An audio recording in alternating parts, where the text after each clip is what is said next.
எடப்பாடி அவர்கள் அதற்கு துணையாக அடிமைச்சாமி அவர்கள் இருந்து கொண்டிருக்கின்றார். யாருக்கு துணை? இந்த 1000 ரூபாயை நிறுத்துவதற்கு மோடி அவர்களுடைய திட்டம். ஆனால் கழகத்தினுடைய தலைவர் தாயுள்ளம் கொண்டவர், உங்களுடைய அண்ணனாகவும் தகப்பனாகவும் மாத மாதம் நான் இருக்கின்றேன், தாயிட்டு சீரணமாய் உங்களுக்கு மாத மாதம் 1000 ரூபாய் கொடுக்கின்றோம், இதோ பெற்றுக் கொள்ளுங்கள், தாயிட்டு சீரணமாய் 5000 ரூபாய் தருகிறேன் என்று சொன்னார். காஞ்சி தலைவர் பேரறிஞர் பெருந்தகை அண்ணாவினுடைய வாரிசாக, அண்ணாவின் வாரிசாய் 5000 ரூபாய் கொடுத்திருக்கின்றார். அதற்கு நரேந்திர மோடி அவர்கள் எப்படி தமிழ்நாடு அரசு கொடுக்கிறது என்று கேட்கின்றார். எடப்பாடி பழனிசாமி குத்தது தவறு என்று சுட்டிக்காட்டுகின்றார். தாய்மார்களே, விசாரணையிலிருந்து புறப்பட்டு வந்திருக்கக்கூடிய இந்த எளிய குடும்பத்தில் இருந்த பிறந்த விசாரிக்கா தமிழரசன் கேட்கின்றேன், கொடுப்பது தவறா? இங்கே வந்திருக்கின்ற பெரும் கூட்டத்தை பார்த்து கேட்கின்றேன், கழகத் தலைவர் தளபதி மு.க. ஸ்டாலின் அவர்கள் கொடுத்தது தவறா?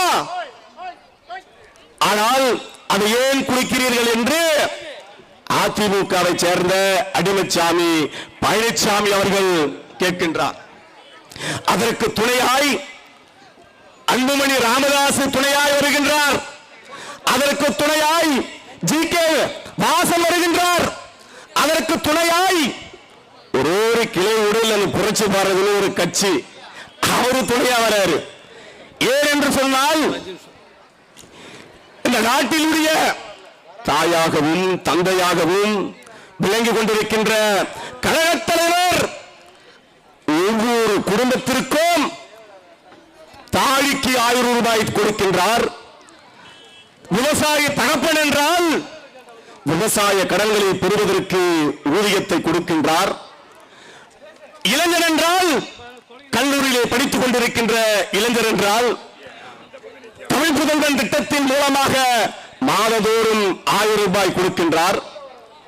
பெண் பிள்ளைகள் என்று சொன்னால் அந்த பெண் பிள்ளைகளுக்கு மாதம் புதுமை பெண் திட்டத்தில் இருந்து 1000 ரூபாய் கொடுக்கின்றார்.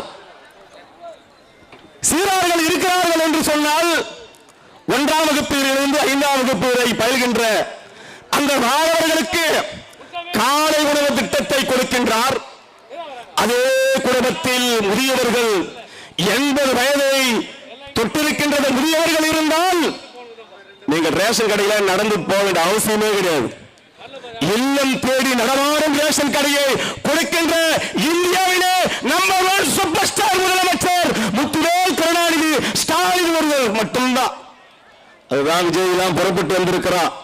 நரேந்திர மோடி அவர்களுடைய கோட்டாவில் இருந்து மக்களை எப்படியாவது பிரித்தாட வேண்டும் என்கின்ற சுழற்சியில் அந்த நடிகர் வந்திருக்கின்றார். டேய், இங்க அசோகன் இருக்கிறாரு, அண்ணன் பெரியவர்கள் எல்லாம் இருக்கிறாங்க, நாங்க எமர்ஜென்சியை பார்த்தோம், தடாவை பார்த்தோம், பொடாவை பார்த்தோம், நெருக்கடியை பார்த்தோம், துப்பாக்கி சூட்டை பார்த்தோம், எத்தனையோ பார்த்தோம். இந்த இயக்கத்தை எந்த தொண்டனாலும் தொட்டு கூட பார்க்க முடியவில்லை. காரணம், அங்க சேவரனை போன்று இருக்கின்ற நிர்வாகிகள். ஒரே ஒரு நடிகர் முதலில் விஜயகாந்தனுடைய தயவில் நடிக்க வந்தவன், நானே அழகா இருப்பேன், மேக்கப் நானே கருப்புங்க, நானே அழகுதான். விஜய் மேக்கப் போடாத வந்தாருன்னா அவர் எப்படி இருப்பாருன்னா என்ன கூட கேவலமா இருப்பார். அவர் ஒரு நடிகர் என்று ஒவ்வொரு குடும்பத்தில் நான் இருக்கின்றேன் என்று சொல்கின்றார். தற்கூரி தலைவர் விஜய் அவர்கள் ஒவ்வொரு குடும்பத்திலும் 6 பேர்கள் என்று சொன்னால் அந்த 6 பேர்களும் மொத்த ஸ்டாலின் அவர்களுடைய சூப்பர் ஸ்டாராக விளங்கிக் கொண்டிருக்கின்றார்கள். அரசு திட்டங்கள் சென்று கொண்டிருக்கின்றது.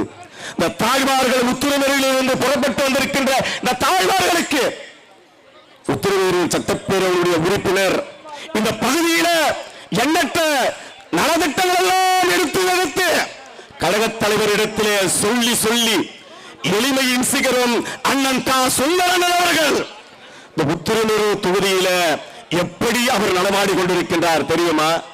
ஒரு சட்டமன்ற உறுப்பினர்னா கையில வாட்சி கட்டுவாங்க, மோந்திரத்தை போடுவாங்க, அப்படி அப்படியே வருவாங்க. ஆனால் உத்திரமேரூர் சட்டப்பேரவை உறுப்பினர், விவசாய குடும்பத்தில் இருந்த பிறந்தவர், இந்த மண்ணை ஆண்டு கொண்டிருப்பவர், மக்களோடு மக்களாய் உங்கள் வீட்டு பிள்ளையாய் இருந்து கொண்டிருக்கின்றார் என்று சொன்னால் அவரை போன்று சட்டமன்ற உறுப்பினர் யார் என்று சொல்ல முடியுமா? இவர் மீண்டும் நம்முடைய கழகத் தலைவர் ஆட்சி வருகின்ற பொழுது 2026ஆம் ஆண்டு அமைச்சராக வருவது உறுதி என்கின்ற சாட்சியாக விளங்கிக் கொண்டிருக்கின்றார். ஏன்? இந்த மக்கள் அவரை ஏற்றுக்கொண்டிருக்கின்றார்கள். ஒன்றிய கழகத்தினுடைய நீண்டகால் செயலராக விளங்கிக் கொண்டிருக்கின்ற அண்ணன் சேகரன் உள்ளிட்டவர்கள், அண்ணன் பாண்டியன் உள்ளிட்டவர்கள், அண்ணன் வீரராகவன் உள்ளிட்டவர்கள், அண்ணன் பரசுராமன் உள்ளிட்டவர்கள் எல்லாம் பணியோடு இருக்கிறார்கள். அவரை தொட்டுக்கூட பார்க்க முடியாது.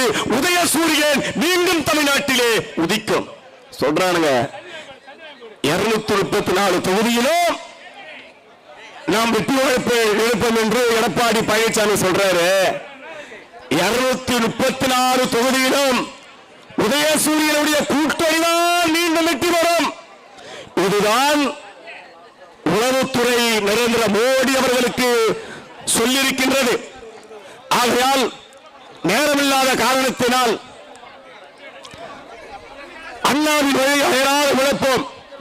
ஆதிக்கமற்ற சமுதாயம் அமைத்தே தீருவோம். இந்தி திணிப்பை என்றும் எதிர்ப்போம். வன்முறை தவிர்த்து வறுமையை வெல்வோம். மத்தியிலே கூட்டாட்சி, மாநிலத்தே சுயாட்சி. மலரட்டம் உதயசூரியன், வெள்ளட்டம் தமிழ்நாடு என்று சொல்லி வாய்ப்புக்கு நன்றி பாராட்டி விடைபெற்றுக் கொள்கின்றேன். நன்றி, வணக்கம்.